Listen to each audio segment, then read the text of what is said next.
Comment aider les abonnés? M'espère les bien. Alors aujourd'hui, on va faire une vidéo sur 5 légendes paranormales de l'île de la Réunion, inspirée de mon livre Anecdotes illustrées du mysticisme réunionnais.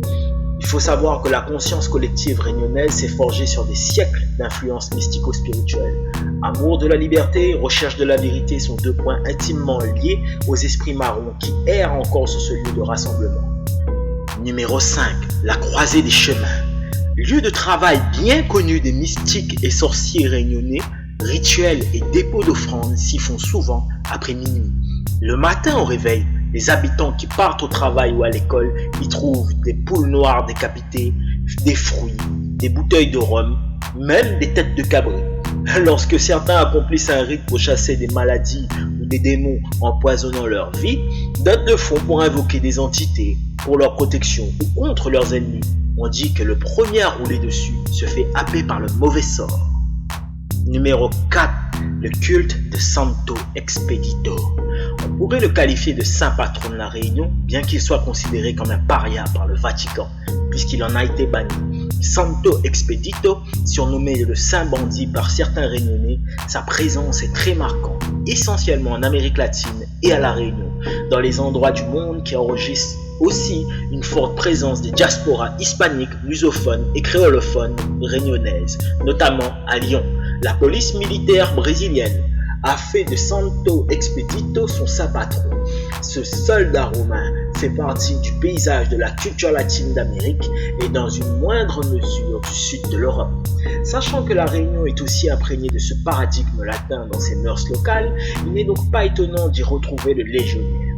Les Réunionnais, qui sont aussi descendants de pirates, de royaumes marrons rebelles sur une île qui dans son histoire moderne était considérée comme une ancienne prison à ciel ouvert.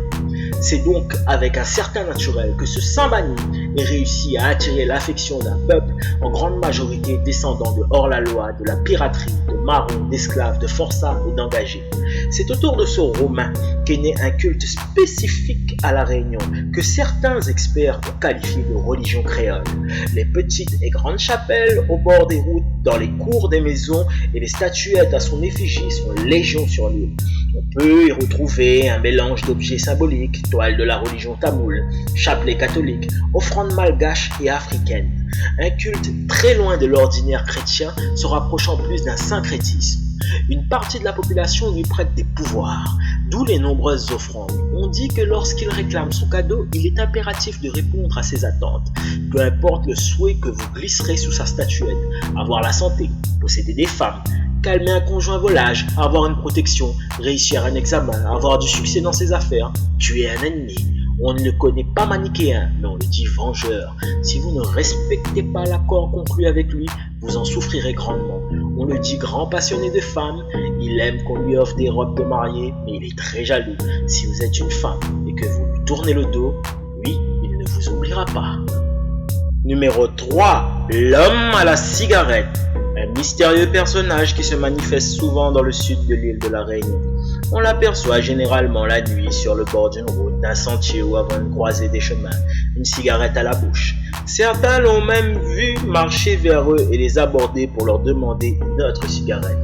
D'autres ont vu une masse sombre, à silhouette d'homme avec le bout du mégot incandescent. Ceux qui lui ont serré la main n'ont rien touché de solide, le vide total.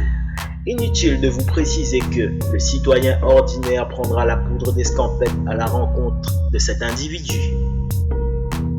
Numéro 2. Les chaînes de la nuit. L'île de la Réunion est un pays chargé d'un lourd passé esclavagiste.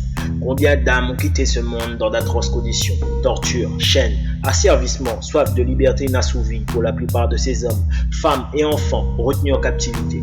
La rencontre avec ces âmes en peine qui rôdent dans les quartiers et dans les hauts de l'île se traduit par le léger bruit de chaînes qui clinquent de manière inexpliquée, parfois suivi d'une apparition fantomatique. La marque spirituelle de ce crime contre l'humanité est constamment perceptible lorsque l'on séjourne ou visite des lieux chargés d'histoire. Les souvenirs s'encastrent à jamais dans la roche coulée de ces usines, villas et esclavagistes, églises et monuments construits par les esclaves. Numéro 1. Le cercueil entravant votre chemin. Une des histoires célèbres au pays réunionnais est celle du cercueil entravant le chemin d'un individu. les faits se déroulant toujours au milieu de la nuit. Les témoignages rapportés de cette macabre manifestation sont troublants. D'autant plus qu'à La Réunion, ces phénomènes étranges qui nous sont relatés ont traversé des générations. La mort est un thème omniprésent dans les traditions réunionnaises, empreinte de dévotion spirituelle multiethnique par exemple, le rite de la veillée mortuaire dans certaines familles afro-créoles. Ce rite s'observe avec des plateaux de cigarettes qui passent dans la foule, du café, des bouteilles de rhum servies au présent. On fume ou on boit une dernière fois avec le défunt allongé dans le salon familial. Les Réunionnais élevés dans les traditions endémiques de l'île ont pour habitude de décrypter les présages en chaque événement, tragédie ou apparition, qui plus est lorsqu'il s'agit de manifestations liées à la symbolique mortuaire.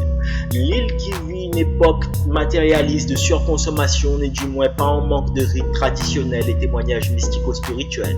Les anciens affirment que cette manifestation du cercueil est le fait d'un mauvais présage.